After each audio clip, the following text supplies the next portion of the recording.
Biar kaya raya bareng, Ayu Ting Ting blak-blakan minta dinikahi Boy William, niat mualaf disinggung. Setelah musuhan selama 4 tahun lantaran salah paham, kini Ayu Ting Ting dan Boy William kembali bersahabat. Bahkan, kedekatan Ayu Ting Ting dan Boy William kini beredar di sosial media. Ayu Ting Ting dan Boy William bak sahabat lama yang terpisah. Namun tak puas hanya bersahabat, kini pernikahan pun disinggung keduanya. Ayu Ting Ting pun meminta Boy William untuk menikahinya agar mereka bisa kaya raya bersama. Menanggapi hal itu, Boy William pun menduga bila Ayu Ting Ting selama ini menyukainya. Lantaran keduanya diketahui berbeda agama, Ayu Ting Ting pun menyinggung perihal mu'alaf. Awalnya Boy William dicecar beberapa pertanyaan oleh pelantun Sambalado itu.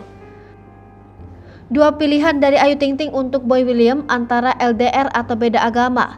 Boy William kemudian menanyakan baik hal itu kepada Ayu Ting Ting. Ayu pun menjawab tidak bisa menikah dengan pria berbeda agama. Menanggapi reaksi Ayu Ting Ting, Boy William pun menanyakan kesediaan Ayu Ting Ting apakah mau menjadi pasangannya jika Boy telah menjadi mu'alaf. Spontan, Ayu Ting Ting pun menjawab dengan tegas kalau ia mau menerima Boy William apabila telah mu'alaf.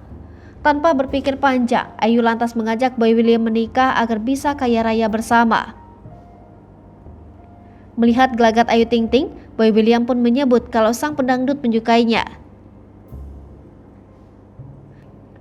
Mendengar itu, Ayu Ting Ting kemudian memanglingkan wajahnya dan berlagak tidak suka. Hai pemirsa Sri Popo TV, jangan lupa komen, like, dan subscribe, serta tonton terus berita-berita terupdate lainnya ya.